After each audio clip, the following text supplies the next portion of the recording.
की धरती से आ रही पीएम मोदी की ये वो तस्वीरें हैं जिसकी पूरी दुनिया आदी हो चुकी है, लेकिन हर बार ये तस्वीरें दुनिया को हैरान जरूर कर देती है। पीएम मोदी की ये ग्लोबल लोकप्रियता दुनिया के किसी भी और नेता के लिए सपना है। पीएम मोदी दुनिया के जिस कोने में जाते हैं वहां भारत की संस्कृति और सभ्यता की छाप छोड़ देते हैं। दुनिया ने भारत से अभिवादन का नमस्कार भी सीखा और अब भगवान का भजन भी सीख रही है।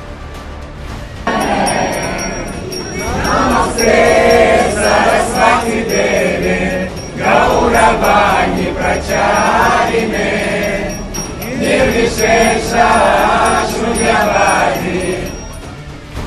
ब्रिक्स शिखर सम्मेलन के लिए पीएम मोदी जब कजान पहुंचे तो वहां मिले स्वागत से अभिभूत हो गए। एक्सेलेंसी, मैं आपकी मित्रता, गर्मजोशी भरे स्वागत और आतिथ्य सत्कार के लिए हार्दिक आभार व्यक्त करता हूं।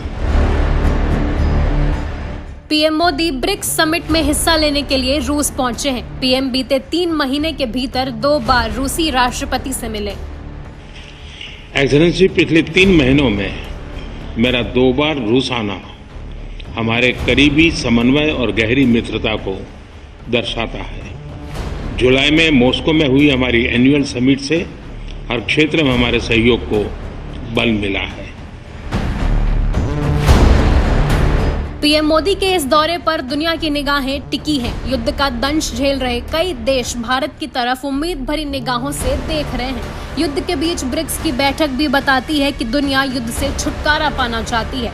कजान शहर से केवल 350 किलोमीटर की दूरी पर रूस यूक्रेन की सेनाएं भीषण युद्ध कर रही थी, तो पीएम मोदी ने कजान शहर से दुनिया को एक बार फिर से शांति का संदेश दिया। रूस और यूक्रेन के बीच चल रहे संघर्ष के विषय पर हम लगातार संपर्क में रहे हैं। जैसा मैंने पहले भी कहा है, हमारा मानना है कि समस्याओं का समाधान शांतिपूर्ण तरीके से ही होना चाहिए। शांति और स्थिरता की जल्द से जल्द बहाली का हम पूरी तरह समर्थन करते हैं। हमारे सभी प्रयास मानवता को प्रमुखता देते हैं। आने वाले समय में भी भारत हर संभव सहयोग देने के लिए तैयार है। भारत ने एक बार फिर से हुंकार भरी है कि वो रूस यूक्रेन संघर्ष के शांतिपूर्ण समाधान के लिए देश को हर संभव मदद देने के लिए तैयार है। भारत एक तरफ जहां रूस यूक्रेन युद्ध में मध्यस्थता की बात कर रहा है, वहीं दूसरी तरफ निगाहें चीन से द्विपक्षीय वार्ता पर टिकी है। रूस के कजान शहर में 23 अक्टूबर को ब्रिक्स की बैठक होनी है। भारत ब्रिक्स का संस्थापक सदस्य भी है और भारत हमेशा से ही संवाद का पैरोकार भी रहा है। इसीलिए पीएम मोदी भी ब्रिक्स की बैठक में भाग लेने के लिए उत्सुक हैं। एक्सेलेंसी, पिछले 1 वर्ष में ब्रिक्स की सफल अध्यक्षता के लिए मैं आपको बधाई देता हूँ। 15 वर्षों में ब्रिक्स ने अपनी एक विशेष पहचान बनाई है और अब विश्व के अनेक देश इससे जुड़ना चाहते हैं। कल मैं ब्रिक्स समिट में भाग लेने के लिए उत्सुक हूँ। इसलिए भारत इस बार के 16वें ब्रिक्स शिखर सम्मेलन में कई बड़े मुद्दों पर फोकस कर रहा है, जिसमें digital public infrastructure, unified payment interface, महिला नेतृत्व विकास, सतत विकास और आर्थिक विकास, दक्षिण देशों को एक मंच पर लाना, बहुध्रुवीयता और वैश्विक संस्थानों की भागीदारी बढ़ाना शामिल है।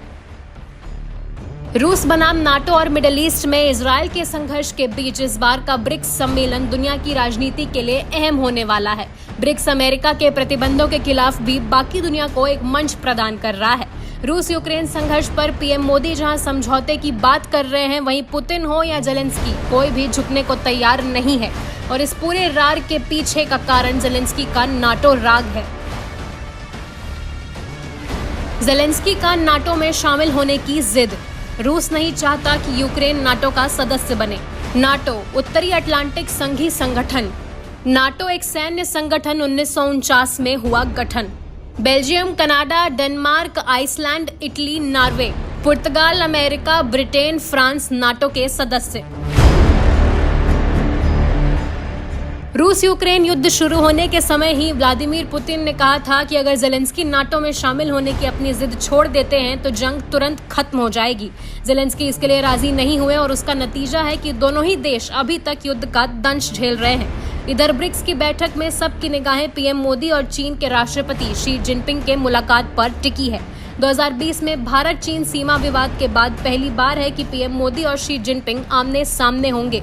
हालांकि अगर दोनों नेताओं के बीच मुलाकात होती है तो कई बड़े संकेत निकलकर सामने आने की उम्मीद है, लेकिन ये सारी संभावनाएं पीएम मोदी और शी जिनपिंग के मुलाकात पर निर्भर करती है। हालांकि अभी तक मुलाकात को लेकर कोई आधिकारिक पुष्टि नहीं है।